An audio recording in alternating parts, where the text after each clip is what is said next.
Merajut terwujudnya damai dan keadilan. Merajut terwujudnya damai dan keadilan.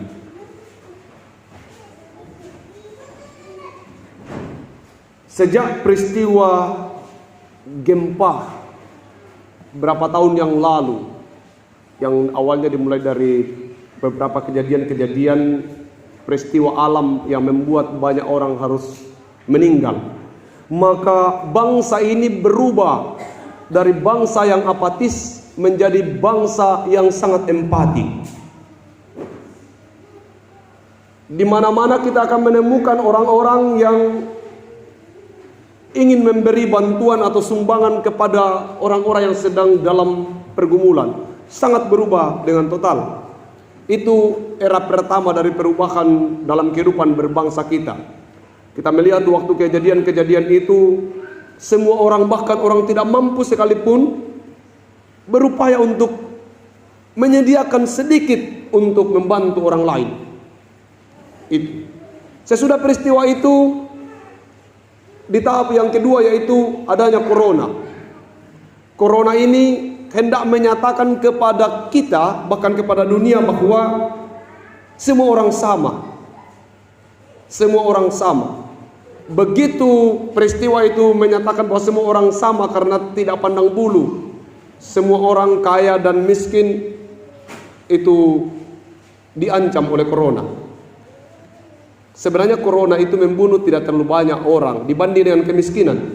Kemiskinan itu sudah membunuh begitu banyak orang, tetapi tidak menjadi perhatian yang serius karena kemiskinan tidak bisa membunuh orang kaya.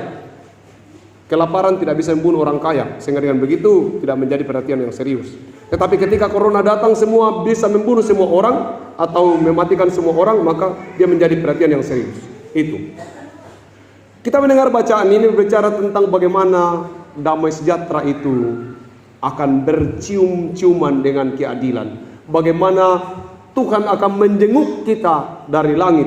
Bagaimana kemudian damai dan kebahagiaan itu akan ada di tengah-tengah kita. Bagaimana merajut? Proses merajut itu terus-menerus dikerjakan oleh negara dan gereja. Di mana-mana selalu dikerjakan merajut. Bagaimana bangsa ini, bagaimana orang hidup dalam damai sejahtera dikerjakan oleh gereja dan dikerjakan oleh negara. Di FKUB ada ungkapan merangkai mosaik harmoni dalam bumi lelah kasih sara. Ada upaya untuk merajut itu, menyulam itu satu-satu. Saya bantu istri saya bordir satu benang saja, kalau beda warnanya bordir tidak mau jahit. Artinya bahwa perbedaan warna itu penting ada supaya bordiran bisa lanjut. Itu yang sulit kita terima. Kalau ada sedikit yang mau berbeda dalam satu bordiran itu yang sulit. Bukan hanya dalam gereja, dalam masyarakat, tapi dalam rumah tangga juga.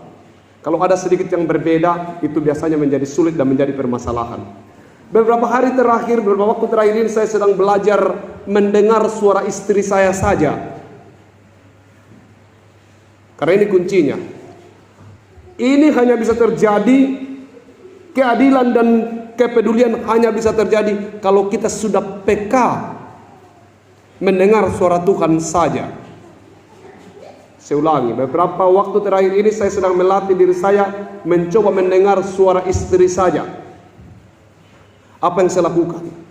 Saya mulai bangun pagi dan katakan, apa mau dikerja hari ini? Dia sudah jelaskan, sini. Siap, laksanakan. Saya mencoba mendengar satu perintah saja, perintah istri. Saya ikuti dengan baik. Hasilnya apa? Pasti kita mungkin pikir hasilnya tambah diatur. Ternyata tidak. Hasilnya adalah lebih baik. Ketika saya mengikuti perintahnya, dia baru bilang, Pak, mau panggil bapak ini? Kan dia panggil saya, Bapak Ilsi. Baru dia bilang, Pak, saya sudah, iya, kenapa? Cepat, belum selesai itu Pak, di mulutnya saya sudah bilang, ya kenapa Ibu?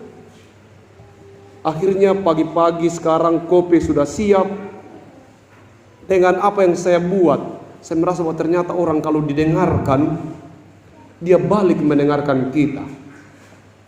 Begitu juga dengan kehidupan ini. Kenapa kedamaian dan kepedulian sulit sekali kita alami? Karena kita hanya mau didengarkan orang saja. Kita tidak mau mendengarkan orang. Ini bicara orang. Saya mau bicarakan kepada kita tentang Tuhan. Kita lebih suka didengarkan Tuhan daripada mendengarkan Tuhan. Makanya nikmat kedamaian itu tidak pernah kita terima, dan kemudian kita tidak bisa menjadi peduli dengan orang lain karena kita mau didengar Tuhan saja. Tuhan bilang sebenarnya tunggu dulu, diam dulu Tuhan. Dengar saya kata Tuhan. Dengar kata Tuhan. Dengar dulu Tuhan. Dengar dulu Tuhan. Tuhan tidak pernah mendapat kesempatan untuk berbicara kepada kita. Selalu kalau ada apa-apa, Tuhan, kenapa? Tolong dengar Tuhan. Tolong dengar. Sekali-sekali kita bilang, Tuhan, bicaralah Tuhan, agar hamba mendengar. Ada apa-apa, silakan Tuhan, ini ada masalah. Bicaralah Tuhan, kenapa masalah ini terjadi? Bicaralah Tuhan, kenapa pergumulan ini ada? Bicaralah kepada kami Tuhan, kenapa dalam rumah kami selalu bertengkar? Bicaralah Papi, kenapa masalah ini selalu ada? Ibu, bicaralah. Sekali-sekali kita mengizinkan orang lain untuk berbicara dan kita mendengarkan. Bicaralah domba. Sekali-sekali gembala cukup mendengar saja. Oh iya, jangan gembala terus, majelis terus bicara, jemaat tidak pernah didengar. Atau sebaliknya, jemaat terus bicara, tidak pernah dengarkan majelis atau pendeta. Kalau pendeta berkhotbah, coba dengar suara Tuhan di balik khotbahnya. Jangan dengarkan suara pendeta pasma. Apa suara Tuhan di balik khotbah pendeta hari ini? Kalau Anda menangkap suara Tuhan di balik semua khotbah orang lain, maka Anda akan pulang dalam damai sejahtera. Tapi kalau Anda hanya menangkap satu kata, itu khotbah pendeta pasma, maka Anda akan pulang dengan rasa sedang dihakimi dan sedang dihujat. Tapi kalau Anda mendengar suara Tuhan di setiap khotbah orang lain, maka Anda akan pulang. Sekalipun Anda harus menepuk dada Anda dengan rasa yang sakit, Anda harus berkata dan bisa berkata bahwa itu suara Tuhan. Dan suara Tuhan bagaikan pedang bermata dua. Kedamaian hanya bisa kita alami kalau kita mampu mendengar suara Tuhan. Selalu saya katakan, mari kita belajar mendengar suara Tuhan dalam seluruh kehidupan kita. Tidak ada persoalan yang terjadi dalam hidup ini tanpa peran Tuhan. Mau negeri ini menjadi damai, mau bangsa ini ada dalam kedamaian, mau melihat bahwa damai sejahtera bercium-ciuman dengan keadilan, dengarkan suara Tuhan. Kalau suara hati nurani kita saja yang kita dengarkan, kalau suara sendiri, maka pasti kita berkelahi. Kalau ada masalah, dengar dulu. Ada keputusan kita ambil, ini keputusan pribadi saya, atau ini suara Tuhan? Ini suara hati nurani saya, atau ini suara Tuhan? Kalau Anda memberi kesempatan saja kepada Tuhan, Tuhan, menurut Tuhan apa? Maka percaya saja, tidak akan ada persoalan yang lebih besar yang akan kita jumpai. Semua akan menjadi persoalan yang kecil. Kita sedang ribut, lalu kita katakan, tunggu dulu, ini suara kita ini, atau ini suara Tuhan? Kalau dalam keluarga selalu ada ungkapan itu, sudah jadi masalah, sudah ribut. Kan biasanya yang diributkan itu soal sepele. Kami dulu pernah ribut saya dulu pernah ribut dengan istri hanya karena persoalan pembagian penja. Pembagian penja, kami pergi ambil penja, kan itu pekerjaan bikin senang hati saja, ambil penja lalu bagi-bagikan. Tapi pada saat pembagian penja itu ada masalah. Saya bilang, kenapa kalian dibagi seperti itu? Mau saya banyak sekali. Dia bilang, oh kemarin itu Pak sudah dikasih. Itu saja masalah itu penja. Lalu kemudian, kalau begitu kamu yang lebih pintar bagi sendiri. Saya bilang, saya sudah capek ambil dari pantai, lalu saya mau bagi. Hanya masalah itu, masalah penja. Dan saya tahu ada banyak masalah-masalah juga terjadi dalam keluarga kita yang sebenarnya bukan masalah. Lalu kemudian menjadi besar karena kita mendengarkan suara kita sendiri, tidak mendengarkan suara Tuhan. Kami berjanji di rumah supaya tidak terjadi lagi peristiwa soal penja itu terulang kembali. Kami janji begini, untuk tidak terulang lagi sejarah penja dalam keluarga kita itu. Ini sejarah penja. Penja itu ikan kecil yang di laut itu. Maka apa yang harus kita lakukan? Setiap ada hal yang harus didiskusikan, awalnya itu diskusi yang sudah serius, kita harus bilang begini, ini suaramu ini atau suara Tuhan? Kalau sudah mulai ada masalah, kami selalu katakan, suaramu ini atau suara Tuhan? Kalau ini suaramu, berhenti. Coba kita cari apa suara Tuhan. Demikian juga sebenarnya dalam kehidupan bermasyarakat kita dan kehidupan bekerja kita. Kalau sudah ada masalah, tolong berhenti. Lalu tanya, suara napara dewata ini karena kalau suara Tuhan yang sedang kita gumuli bersama, maka yang akan ada adalah kedamaian, berjumpa dengan keadilan. Kalau suara Tuhan yang kita dengarkan dalam kehidupan keluarga kita dan dalam kehidupan jemaat kita, maka kepedulian yang akan muncul. Tunggu dulu. Jangan-jangan kita ini terlalu sibuk dengan diri sendiri. Kita tidak peduli dengan tetangga. Lihat itu tetangga. Lihat orang lain. Suatu hari kita sedang melaju dengan cepat, lalu tiba-tiba ada orang jatuh di pinggir jalan. Kita memang harus pergi ke kantor, tapi kita melewati orang yang sedang kecelakaan. Kalau kita mendengarkan suara pribadi, maka ke kantor adalah tujuan yang paling baik, karena itu adalah tanggung jawab. Tapi kalau kita mendengarkan suara Tuhan, maka mungkin penting untuk menolong orang itu, karena itu juga bagian dari pergi ke kantor. Tapi ini bukan perkara yang mudah. Sekarang ini ada begitu banyak orang yang tidak mampu mendengarkan suara orang lain. Pemimpin tidak mendengarkan suara rakyat, rakyat tidak mendengarkan suara pemimpin. Bagaimana mau ada kedamaian? Bagaimana ada damai sejahtera?